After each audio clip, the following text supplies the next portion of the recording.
여러분 반갑습니다. 오늘도 새벽 돌베개에 나오신 모든 성도님들을 주님의 이름으로 환영합니다. 오늘도 주님께서 우리에게 하루를 주시고 또 이날의 말씀을 우리 모두에게 허락해 주셨는데요. 말씀을 묵상하면서 오늘도 그 말씀으로 이 하루를 잘 살아내는 우리 모두가 되기를 바랍니다. 오늘 우리에게 주시는 하나님의 말씀은 열왕기상 2장 1절로 3절까지의 말씀과 5절로 6절까지의 말씀입니다. 다윗은 세상을 떠날 날이 가까워서 아들 솔로몬에게 유언을 하였다. 나는 이제 세상 모든 사람이 가는 길로 간다. 너는 굳세고 장부다워야 한다. 그리고 너는 주 너의 하나님의 명령을 지키고 모세의 율법에 기록된 대로 주님께서 지시하시는 길을 걷고 주님의 법률과 계명, 주님의 율례와 증거의 말씀을 지켜라. 그리하면 내가 무엇을 하든지 어디를 가든지 모든 일이 형통할 것이다. 더욱이 너는 수르야의 아들 요압이 나에게 한 것, 곧 그가 이스라엘 군대의 두 사령관인 넬의 아들 아브넬과 예델의 아들 아마사에게 한 일을 알고 있을 것이다. 요압이 그들을 살해함으로써 평화로운 때에 전쟁을 할 때에나 흘린 피를 흘려서 내 허리띠와 신에 전쟁의 피를 묻히고 말았다. 그러므로 너는 지혜롭게 행동을 하여 그가 백발이 성성하게 살다가 평안히 스올에 내려가도록 내버려 두지 말아라. 아멘. 오늘은 열왕기상 2장의 말씀을 갖고 신앙을 이용하려는 정치를 경계하라. 신앙을 이용하려는 정치를 경계하라 라는 제목으로 함께 하나님 말씀을 나누도록 하겠습니다. 다윗이 죽음을 맞이하게 됩니다. 파란만장했던 다윗의 인생이 드디어 끝나게 되지요. 헤브론에서 7년, 예루살렘에서 33년, 이렇게 해서 총 40년 동안 다윗은 이스라엘의 왕이 되어 이스라엘을 하나님의 뜻에 따라서 다스렸습니다. 그랬던 다윗도 다른 이들처럼 모든 사람이 가는 그 길로 지금 가고 있습니다. 그런데 그 길 앞에서 다윗은 자신을 이어서 이스라엘을 이끌어야 하는 솔로몬에게 오늘 유언을 남기고 있어요. 미국에서는 전임 대통령이 백악관을 떠나면서 후임 대통령에게 집무실 책상 위에 편지를 남기는 전통이 있습니다. 오바마 대통령은 자신을 뒤이어 미국의 대통령이 되는 트럼프 대통령에게 수많은 이들이 당신에게 희망을 걸었습니다 라는 말로 시작되는 편지를 남긴 것으로 알려져 있습니다. 오늘 다윗은 자신을 이어서 왕이 되는 솔로몬, 또 왕이면서 동시에 자신의 아들이기도 한 솔로몬에게 편지를 쓰고 있는 것이지요. 그의 아들이기도 하고 또한 왕이기도 하니 얼마나 진심 어린 충고와 또 소중한 교훈을 전해 주었겠습니까? 다윗이 솔로몬에게 한 충고이자 또 유언의 말은 두 가지 있는데 첫 번째는 신앙적인 것이었고 두 번째는 정치적인 것입니다. 첫 번째 신앙적인 것은 3절의 말씀과 같은 거예요. 너는 주 너의 하나님의 명령을 지키고 모세의 율법에 기록된 대로 주님께서 지시하시는 길을 걷고 주님의 법률과 계명, 주님의 율례와 증거의 말씀을 지켜라. 다윗은 솔로몬에게 그 무엇보다 가장 먼저 여호와 하나님의 명령에 순종할 것을 조언합니다. 그가 40여 년 왕으로 살아보니 그리고 이렇게 죽음을 맞이하고 보니 왕에게 가장 먼저 요구되는 것이 있는데 그것은 여호와 하나님, 살아계신 하나님의 명령에 순종하는 것입니다. 하나님께 순종하면 다윗 왕조는 영원할 것입니다. 솔로몬의 즉위도 왕위도 보존될 것이에요. 그리고 하나님의 말씀을 따라 나라를 다스리면 그 나라는 평안할 것입니다. 복잡한 나라의 현안들을 처리하고 또 외세로부터 나라를 지키고 국민을 보호하고 하나님의 뜻을 구현해야 하는 그 왕에게 가장 먼저 요구되는 것은 이처럼 여호와 하나님의 말씀에 순종하는 것입니다. 그러나 여호와 하나님의 말씀에 순종한다는 것은 그가 단순히 그리스도인이라는 사실만으로 보장되는 것은 결코 아니에요.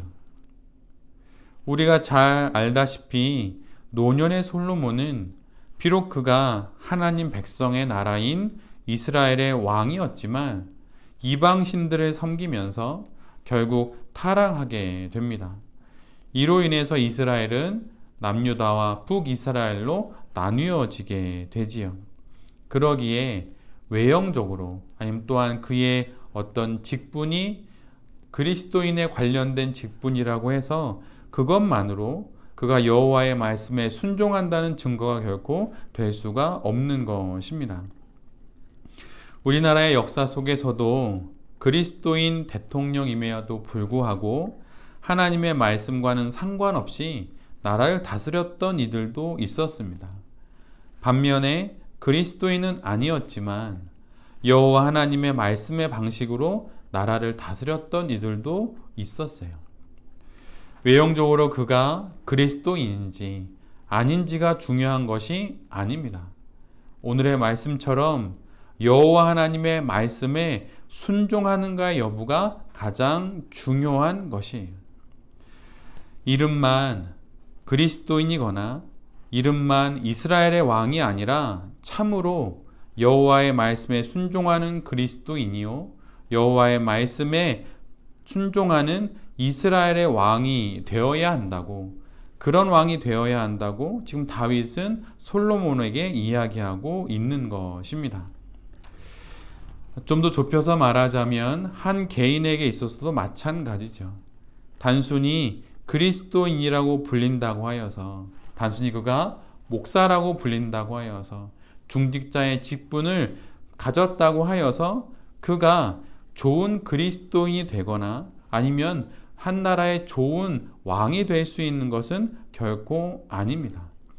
오직 여호와 하나님의 말씀에 순종하는 자만이 참된 그리스도인이 될 수 있고, 또한 여호와 하나님의 말씀에 순종하는 자만이 참된 하나님 나라의, 하나님 백성의 나라의 통치자인 왕이 될 수 있는 거예요. 유언의 가치, 마지막 죽음을 앞두고 전하는 유언의 가치는 산자를 위한 죽은 자의 마지막 진심 어린 말이라는 것입니다. 그러기에 오늘 다윗이 솔로몬에게 전하는 이 말은 정말 참으로 진심 어린 말이죠. 하나님의 말씀에 순종하기 위해 날마다 말씀을 읽고 세상의 모든 일들 가운데 이름만이 그리스도인이 아닌 참된 그리스도인이 우리 모두가 되어야 할 것입니다. 또한 이름만 그리스도인이 아닌 여호와 하나님의 말씀의 방식으로 나라를 통치하는 이들을 잘 분별하여서 또한 그들을 응원하고 지지해야 할 것이에요. 두 번째로 다윗이 솔로몬에게 전하는 그의 충고는 정치적인 내용입니다. 매우 정치적인 내용이에요. 종교적인 신앙적인 이야기를 앞에 하고 그 다음에 정치적인 얘기를 뒤이어서 합니다. 솔로몬에게 위협이 될 인물들을 이야기를 하죠. 요압과 시므이를 이야기하고 그에게 주의를 줍니다. 그리고 그들이 평안히 스올에 내려가도록 내버려 두지 말라고 조언하고 있어요. 또한 도망자였던 다윗을 도와주었던 바르실레의 아들들에게 선대해 줄 것을 또한 조언해 주고 있습니다. 종교와 정치는 어떤 관계여야 할까요? 종교와 정치는 분리되어야 합니다. 물론 다양하게 말할 수 있겠지만 오늘은 좀 한 부분만 이야기하자면 이 말은 정치를 종교처럼 해서는 안 된다는 말이에요. 정치는 정치여야만 합니다. 정치가 종교화되는 순간 상대 진영은 모두 악이 되고 나는 선이 되기 때문에 내가 행하는 모든 행위가 정당화됩니다. 그런데 세계가 그리고 우리나라가 더욱 일이 되는 것 같아요. 사실 이것은 정치가 종교마저 등에 업고 상대를 악마화함으로 정치적인 이익을 얻기 위한 것에 지나지 않습니다.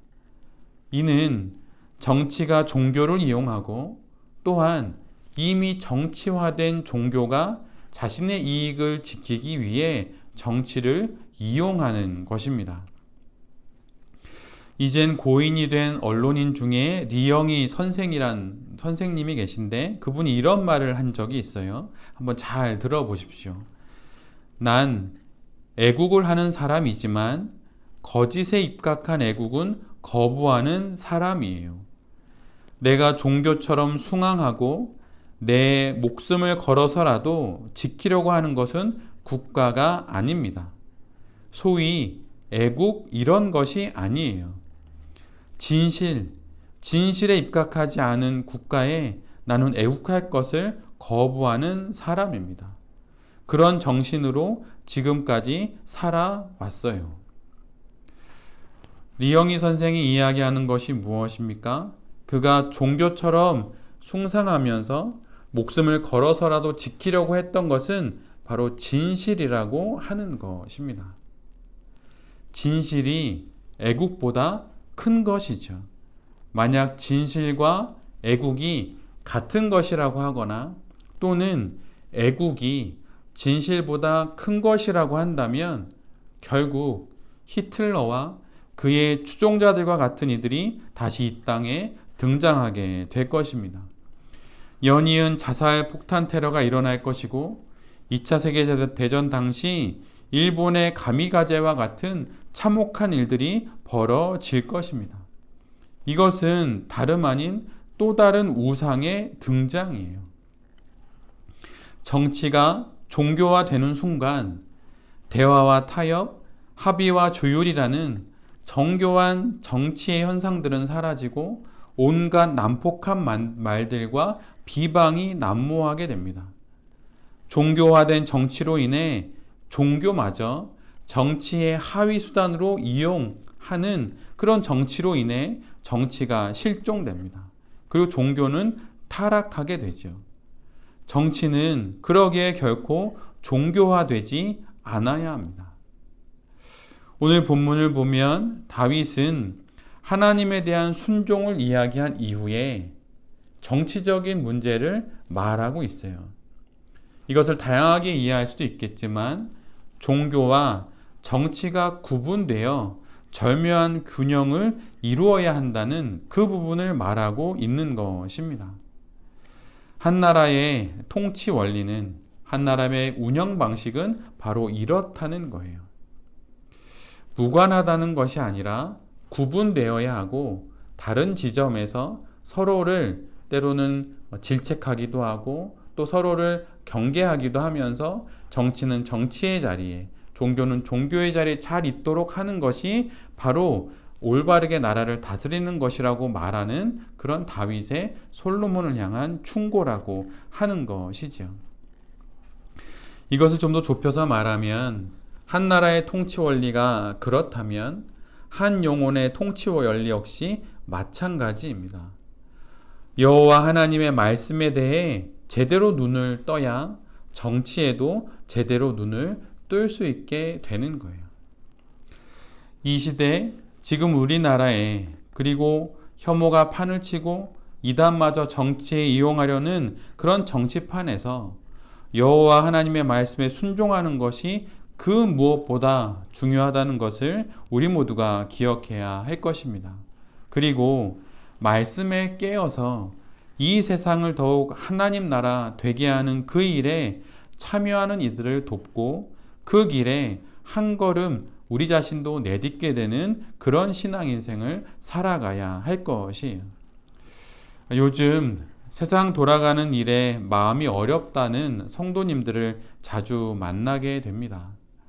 그런데 이때에 하나님께서 우리에게 열왕기상이라고 하는 정말 정치의 현실이 난무하는 성경 속의 한 말씀을 주심은 이 땅이 여전히 사람들이 아무리 사람들의 겉모술수로 나라를 다스리고 통치하는 것 같아 보이지만 이 땅은 여전히 하나님의 통치 안에 있음을 알라는 하나님의 안심의 말씀인 것이죠. 또한 종교화되는 정치에 대한 경계심을 가지라는 하나님의 뜻은 아닌가 하는 생각을 우리 모두가 해봐야 할 것입니다. 신앙을 이용하려는 정치를 경계해야 할 것이에요. 그리고 하나님의 말씀에 깨어있는 영혼이 되어서 정치를 잘 분별해야 할 것입니다. 여호와의 말씀에 순종하며 이 나라가 그리고 온 세상이 그리고 내 자신이 하나님 나라가 될 수 있도록 말씀과 기도로 또한 삶으로 우리의 신앙 인생을 잘 살아가는 우리 모두가 될 수 있기를 간절히 기도드립니다. 아멘. 기도하겠습니다. 주님, 여호와의 말씀에 순종하는 것이 다윗이 남긴 첫 번째 유언이었습니다. 날마다 하나님의 말씀에 순종하며 날마다 하나님의 말씀을 묵상하며 우리의 삶을 말씀에 맞춰 살아갈 수 있도록 주여 우리를 가르쳐 주시옵소서. 모든 것에 앞서 당신 앞에 나를 세웁니다. 주님, 우리를 인도하여 주시옵소서. 그리고 혐오와 비방이 넘쳐나는 세상에서 종교화되는 정치, 종교를 이용하려는 정치를 경계하며 하나님의 식과 방법의 통치가 이루어지는 세상이 되는 그 길에 한 걸음이라도 한 줌이라도 보태며 살아가는 우리 모두가 되게 하여 주시옵소서. 열왕기상을 묵상하며 결국 하나님이 온 세상 이 나라도 통치하신다는 사실을 고백하기를 소원합니다. 주님, 이 땅을 통치하시고 이 나라를 다스려 주시옵소서. 이 모든 말씀 예수 그리스도의 이름으로 기도드립니다. 아멘.